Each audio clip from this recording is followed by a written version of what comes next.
My beautiful friends, family, and stalkers. You know who you are, what category you fit in, but also some of you might call me Coach Catherine, and those would be my clients that I work with, past and present, or even future. I work with a lot of people with a variety of needs, goals, issues, challenges, and barriers. The thing that I'm most passionate about is helping prevent type 2 diabetes or helping individuals get control of their blood sugar levels. And if you are wanting to lose weight, the key to weight loss is learning to get full control of your blood sugar levels. You don't need to be diabetic, you don't need to be pre-diabetic, but understanding how your blood sugar works, your body works, what foods are good for you, because everybody's unique and different, is a key. But also understanding how to get control of your thoughts is really instrumental. You know, how I look at it is if you go to the doctor with a broken arm and they give you just one of those little small bandages to put on your arm and don't fix that broken arm, that's what basically these fad diets do. That's what exercising yourself to death does, is it doesn't fix the root problem. And the root problem really lies in your mind, your thoughts, what you're thinking, some things that have probably happened to you in your past and how they're affecting you. So those are things that I love to work with my clients on, is unraveling that and discovering what it is that's holding them back. But that's not really what the topic is today. The topic today that I felt a lot of desire or pull or drawn to talk about is, are you happy and focused on the right things? Okay, so this can cover any aspect of life, but what I want to talk about is flow state. It's being in the zone. It's a mental state in which a person is performing an activity or doing something where you're fully immersed in it and you're feeling energized, you're feeling excited, you feel focused, you lose track of time, you have full involvement, enjoyment, engagement. You love doing it. You love the whole process of the activity, every bit of it. That's the flow state. That's the state of low stress and amazement and feeling great, and just excited to get up out of bed every day. Are you living in a flow state? I am. I love getting up every day. I wake up every day. I jump up out of bed before my alarm. Actually, today my alarm did actually go off, and it was very unusual. I actually didn't even know what that noise was. I love my sleep. I honor it. I respect my sleep to the degree that I know that it's as important or more important than the working out or eating right. It's where my body heals and recovers and repairs and recharges my batteries. But I believe that I have really honed in my flow state. Now, there's still some tweaking and some things that I need to work on and improve on, like we all have. I didn't live in a state of flow for many years, so that's kind of why I think I talk about that a little bit on my videos or with my clients, is because I have been there. I've been in the state of misery. But anyway, so back to flow state. It's being completely involved in what you do. That's your hobbies, that's your work, that's your family, that's your life. Feeling really good and passionate, sense of ecstasy, great inner clarity, knowing that the activity is doable, even the tough parts, the parts that maybe you don't even like to do so much, but you really like, just like, I know I got to do this. I'll just get it out of the way and do it. You just flow through that difficult stuff. A sense of serenity. You have no worries. Like, I'm going to get this done. This is exciting. This is energizing. I love it. Timeless. Focus on the present, right? You just enjoy it. Like, let's just get this done. The day passes, the hour passes, whatever it is. Intrinsic motivation. I'm going to talk a little bit about that today. That's internal motivation. It's all about the feeling. It feels good on the inside, and you do it just because you just are so passionate about it and excited about it. Doing things because of how you feel. That was my next note.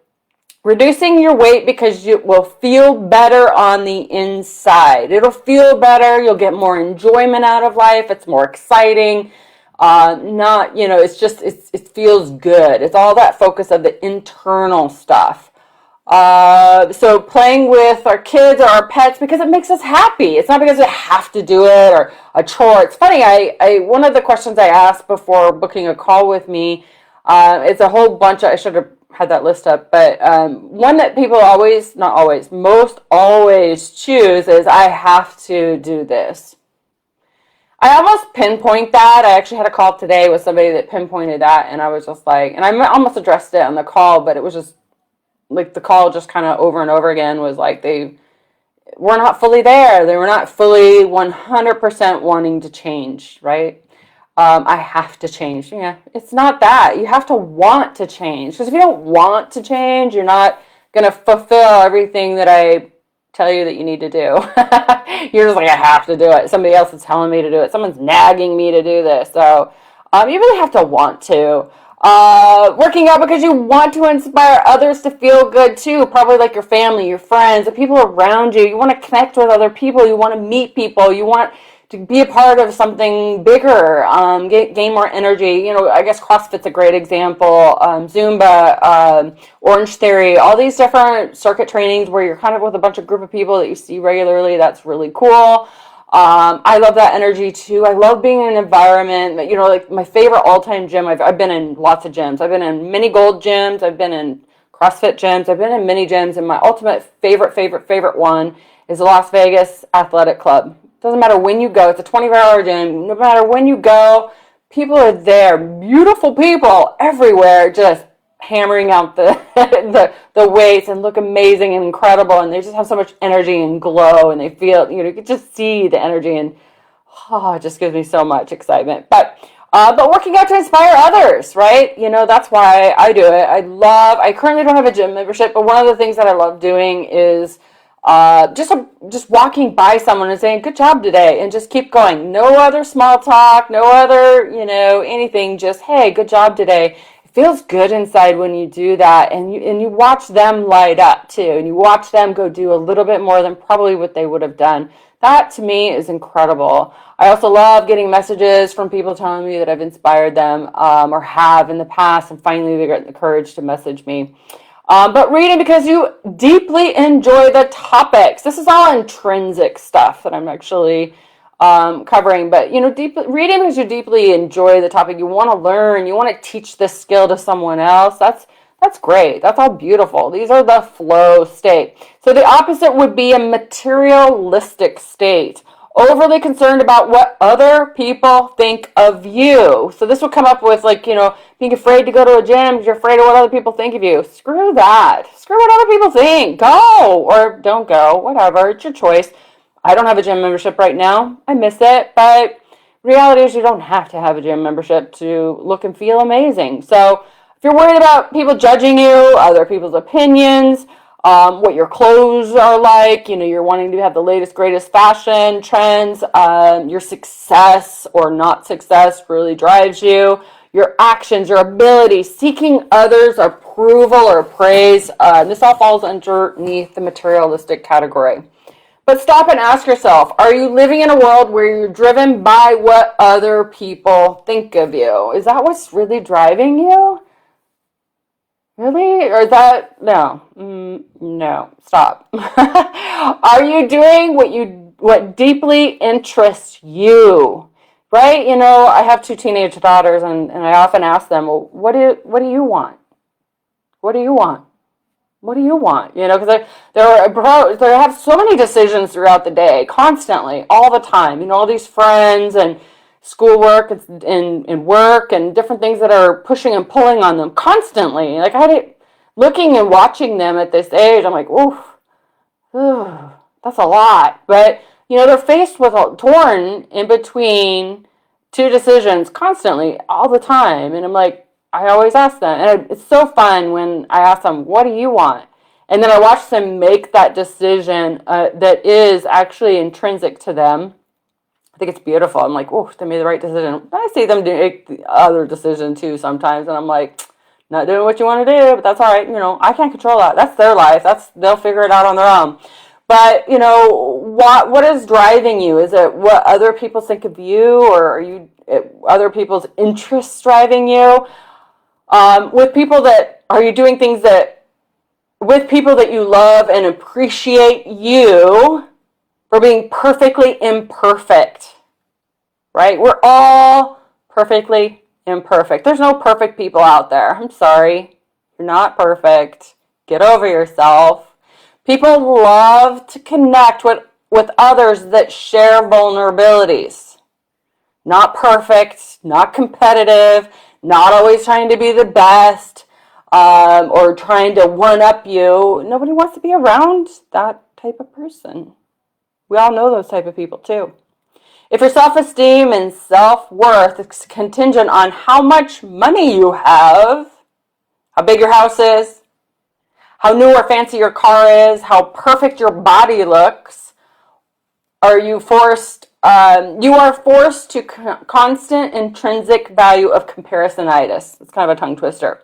You are in a battle of comparisonitis, right? That's that whole thing where you're scrolling through Instagram and you're like, oh, my waist needs to be smaller, my butt needs to be bigger, and she has no cellulite. Well, newsflash, I have cellulite. We all do. So get over it, right? Little Photoshop works wonders, people. Or pulling your body in a certain way, twisting your body. I actually had somebody, and hopefully you're watching this, message me a few weeks ago, and she looks incredible. Like, she looks so freaking incredible. She messaged me, and she's like, I want my stomach to look like your stomach. And she sent me a picture, and she's got freaking abs, right? Like, I mean, you can see her abs. They're not, like, you know, real prominent. Like, she's just got a great midsection. She's like, what's wrong with me? Why doesn't mine look like yours? And I'm like, girl. And I actually had a video. So glad I took this video. It was actually the day of a show, bodybuilding show. Took a video of myself, and I'm bent over, starting the camera, and I stand up, go into my model pose, if you want to call it, and then I bend over and turn it off. Like the whole video. It's not cut, not edited, not airbrushed, not anything. And you can see my abs look exactly like hers. But when I'm in pose, everything looks beautiful and tight, and skin's all, you know, look like amazing, right? And she's like, thank you for sharing that with me. I'm like, we are all like, I just know how to contort my body. That's it. You know, it's like, you're doing great, girl. Own what you've got. You know, like looking at the picture she sent me was just like square onto the screen and just, you know, kind of a relaxed state. And I'm like, girl, that's what my abs look like. Like, you look amazing. Own it. Love it. Anyways, I digress. So, but when you are stuck in comparisonitis, this is leaving you very vulnerable to the world around you and a road, or oftentimes I say spiraling down the drain, to unhappiness. Purely. Absolutely. So people that are highly materialistic can't manage a long-lasting, loving relationship. They just can't. They won't. Talking about, you know, love. They value people on their looks, right? They value people on what they look like. You know, Facebook pictures or whatever, right? So they value people on their look. They don't value the relationship on chemistry, maybe interests, common interests or non-common interests, passions, respect, trust, support, love. They don't care about that stuff. It's all about that beauty, what you look like, arm candy. So when someone hotter, younger, whatever comes along, then there you go, boom, they're off and running on to the next younger, better model.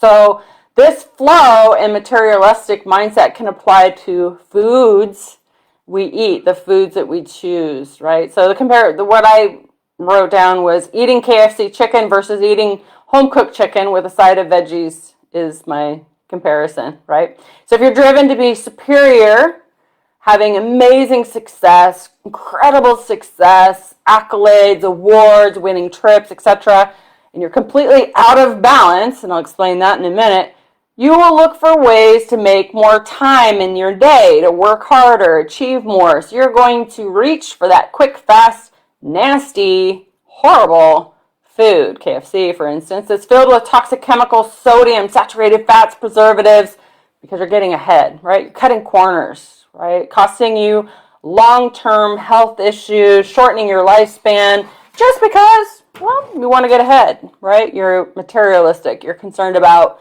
the wrong thing. You're not concerned about feeling good, right? You probably got indigestion, you got all these other issues, and yeah, if you feel like crap, you're probably moody and grumpy and whatever, yada. Okay, so multiple studies have shown that people that are materialistic believe happiness comes from accumulating things, status, achievements, but actually have greater levels of depression and anxiety. And people don't want to be around people that are that category, really. Like, you have less friends. Think about it. Yeah, think about it. All right, so these are some of the ones that you're going to think of people that you know when I read these off. You're going to. I actually had a longer list, but I made it shorter. But you go to work because you must earn money. Now, I get it. We all have bills to pay, but some of you are extra driven and driven by money, right? Driven by money versus driven by happiness, true happiness. Finding things that you enjoy and passions and excitement in life, but helping others because you hope for a praise from somebody, your friends, your family. Again, worried about what other people think. So think about what you do today, next week, or whatever. What is driving you to do these things that you do? Is it good or is it evil? Volunteering because you want to build your resume, right? What? That's a great example. Volunteering really should be connecting with other people. It should be helping your community. It should be for the greater cause. You should believe in the mission statement, whatever that cause is. Cleaning your apartment or house because you don't want your partner mad at you, right? You should be cleaning it or keeping up on it because it feels good to be in a clean house, clutter-free, and avoid conflict. Going to new places because you want to post it on Instagram. That again is the wrong reason. Like, I love to travel. Though, COVID hit at a time in my life that I, was kind of like, I knew that I had a couple of years where I was going to travel. So I was already prepared for this, but I am excited to start traveling again. But mainly because of the experience. I love being around different culture, meeting people. I do have a trip planned in May to Oregon, and I absolutely love just seeing new places, cultures, the way buildings are built, and people and food, to be honest. But just getting out and seeing other areas of the world. Pursuing a degree that you are not interested in because you want to make your parents proud. Please do not do that. I know somebody right now that is doing that, and they secretly are really sad. Really, really sad. They're really sad, and guess how they're masking it? With pills. Not good. Not good. Not good. That's going to end very badly. Buying a new car because it looks nicer than the old one, right? Buying a new car because you need it, because you need a bigger car, or out of necessity, the other one's, worn out or whatever. That's a whole different thing. But competing in a contest because you want to get a scholarship or trophy, not a good idea. You should, just like for me, for bodybuilding, I love bodybuilding. This is a great example because I'm allowed to travel. It's a good excuse. My goals are to compete in as many states as I can, not get a pro card. A lot of people compete because they want to get a pro card. I'm telling you, it's two totally different people. I see it over and over and over again at shows. I see people that are there to get the trophy. And I'm telling you, I've got tons of them, and tiaras and swords and battle axes. They're all plastic. Actually not the swords and the battle axes, but regardless, they're just things, right? And you might get a few likes on Facebook, but what? Like, I don't do it for that. I don't do it for that. And here's the thing, because I don't do it for the accolades. I don't do it for the trophies. I don't do it for the likes on Facebook. I do it because I really enjoy the entire process. I do. I love the whole phase, the whole 16 weeks before the show. I love the challenge, the mental challenge. I love the people that I get to meet, the people I'm connected with, the people that we laugh and joke about the things that we go through and do. And I don't cut corners. I don't use steroids. I don't use any of the crap that they, suggest or pump or whatever. I go about it natural. Yeah, maybe because I don't do all those things, I don't get first every time, but I work my ass off. I go about it the natural way, and I feel proud of that, right? I'm only competing against myself. Every time I do a show, I pull up pictures from past shows and critique my own self. I don't ask the judges' opinions because that's also subjective. Like, I don't really care. Like, I am learning, what shows I should and shouldn't go to, but I'm learning that all I'm at time, right? But I love meeting people behind stage. A lot of people that do shows that are intrinsically doing it is because they're doing it because they are at the end of a journey. Maybe a huge, nasty, ugly divorce or a big change in their life, overcoming addiction. I heard so many incredible stories, and those are the people that I want to connect with. Those are really cool people, or just there to inspire other people. Maybe there's some sort of health professional or fitness person or whatever. There are people that compete that truly hold that body the whole year round. Don't know how they do it. That's fine. That's their game, not me. I love food. But anyways, I digress. Building or buying branded clothes is because you want to keep up with your friends. Again, extrinsic. Worried about what other people think. Working extra hard because you want to become the employee of the month, right? Or that just fades, right, really quickly. Learning to drive a motorcycle because you want to impress someone. That's also extrinsic. We all have a deep need to feel connected. Believe it or not, you can say you're an introvert. I used to claim that too, but the more I've learned, the more I research, the more I dive into the human needs and depression and our mental health, the more I'm realizing that's more, and especially COVID really has brought that to light. We do need to feel connected. It's not like we have to have 20 friends. We just really need to have a couple of really good friends that we trust and connect with. We have a deep need to feel valued. We have a deep need to feel secure and safe, especially women. I think, I would say, not categorizing or labeling, but I do feel that really opens up for men. If you want to know this is a deep need for women, is to feel safe and secure. If you really want someone to love you and cherish you, make a woman feel safe and secure. For all of you that love to send all these raunchy messages like, you're so hot, you're so yummy. Yeah, that doesn't make a woman feel sexy and safe and secure. To feel like you're making a difference. You want to feel like you're making an impact on the world. That's really bottom line. Think about your eulogy. What do you want people to remember you by? Do you want people to remember you because you got all these dumb trophies that now they don't know what to do with them? Or do you want people to remember you that you made a huge impact on the world? You changed things. You were amazing and incredible mom, dad, father, sister, brother, aunts, uncles, whatever. Think about that. So what we should value the most is connection with others. I already talked about that. But because lacking this is often the root cause of depression, anxiety, and addiction. Okay, look at anybody you know that talks about being sad, blue, depressed, has an addiction of any sort, whether it be video games or drugs or alcohol or shopping or anything like that. Look at their lifestyle. Are they getting less and less connected with other people? Because the deeper they sink into the lack of connection with other people, the greater the depression, the blues get, right? The deeper the disconnect, the deeper it gets, the worse it gets. And that's actually very natural when you get into this depression or sadness or blues or winter blues or anything like that, or addictions, you typically withdraw, right? You withdraw even further, which it just sinks worse and worse. So where do you fit in? Right? Are you flow? Are you materialistic? Are you a combination of both? Maybe it's something that you need to shift a little bit in. What motivates you? How do you feel when others or what other people think of you? Right? So what motivates you? Do you care what other people think of you? Right? What motivates you? It should be how you feel. It should be internal. It should be in your heart. It should be what makes you feel good. Okay? When it's time to clock off for work, do you shut down your computer? Turn it off? Stop looking at your damn phone?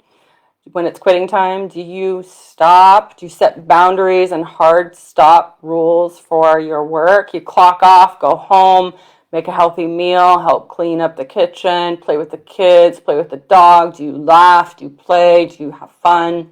Do you have hobbies? Do you have things that you enjoy or interest? Passion projects, things that you can build or be creative with, fix things, go out in nature, hang out in the garden, I don't know what, but something to decompress and enjoy life. Or do you keep powering through, keep working hard, get ahead, work until you can't think anymore, until your batteries are basically dead. Is that you? But multiple studies show that people that are materialistic lean more towards the materialistic, believe happiness comes from accumulating things, buying more shit, having